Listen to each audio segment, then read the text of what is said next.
Halo, selamat pagi, selamat siang, selamat sore, dan selamat malam. Apa kabar sahabat sepengetahuan? Pada video kali ini kita akan membahas tentang 10 negara terkaya di Eropa berdasarkan PDB per kapita. Eropa dikenal sebagai benua dengan negara-negara maju dan ekonomi kuat secara kasat mata. Namun jika melihat berdasarkan produk domestik bruto atau PDB per kapita, tidak semua negara di Eropa masuk dalam kategori maju dan sejahtera. Perhitungan ini dikenal sebagai indikator untuk memberikan gambaran yang lebih akurat tentang tingkat kesejahteraan masyarakat di sebuah negara secara keseluruhan.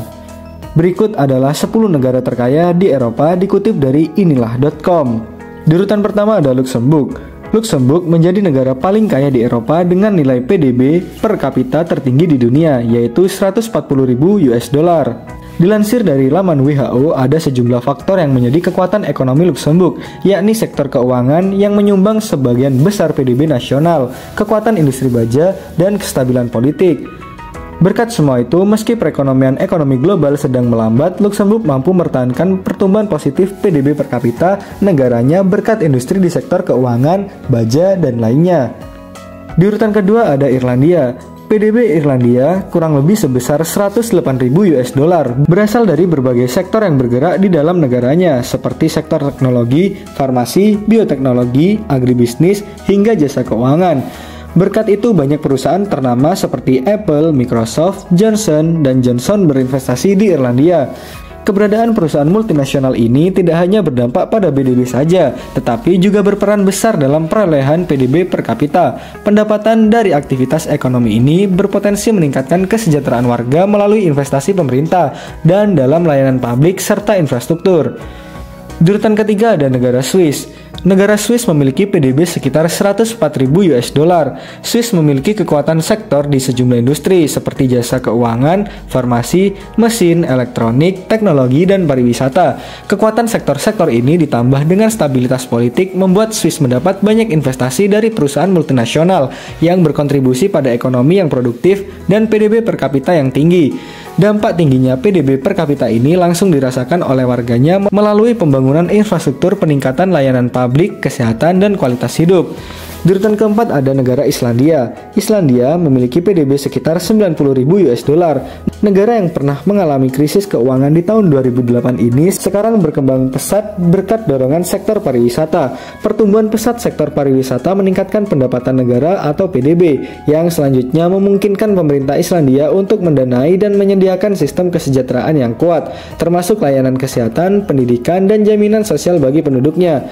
Di urutan kelima ada negara Norwegia. Norwegia memiliki PDB sekitar 89.000 US dollar dengan PDB per kapita yang tinggi, di mana sebagian besar pendapatan PDB terbesarnya dari sektor minyak dan gas, membuat pemerintah Norwegia memiliki sumber daya yang cukup untuk berinvestasi dalam infrastruktur negaranya. Selain dipakai untuk kesejahteraan warganya, dukungan PDB yang tinggi ini juga membuat Norwegia bisa lebih fokus pada isu-isu berlanjutan. Di urutan ke-6 ada Denmark. Denmark memiliki PDB sekitar 74.000 US dollar. Negara yang dikenal dengan inovasi dan energi terbarukan, farmasi, dan teknologi pangan ini tercatat memiliki PDB per kapita yang cukup tinggi. Berkat dukungan PDB itu membuat pemerintah Denmark meningkatkan sistem kesejahteraan sosial untuk warganya, seperti tunjangan pengangguran, perawatan kesehatan, hingga pendidikan gratis. Di urutan ketujuh ada Belanda. Belanda memiliki PDB per kapita sekitar 70.000 US dollar. PDB per kapita Belanda diperoleh dari sektor agri-food, teknologi, logistik, dan kimia. Tingginya aktivitas industri di negara ini turut mendorong peningkatan pendapatan rata-rata warganya yang lebih besar. Selain berdampak pada tingkat kesejahteraan ekonomi, PDB per kapita negara ini juga dimanfaatkan untuk perkembangan infrastruktur, jaminan sosial, dan masih banyak lainnya. Di urutan ke-8 ada San Marino dengan PDB sebesar 59.000 US dollar.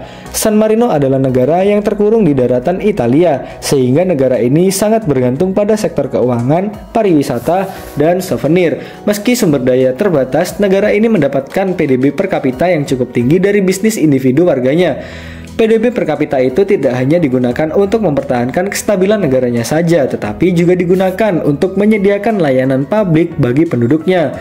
Di urutan ke-9 ada negara Austria. Austria memiliki PDB sekitar 58.000 US dollar. Austria dikenal sebagai negara dengan sektor industri yang kuat, khususnya di bidang manufaktur, mesin, dan bahan kimia.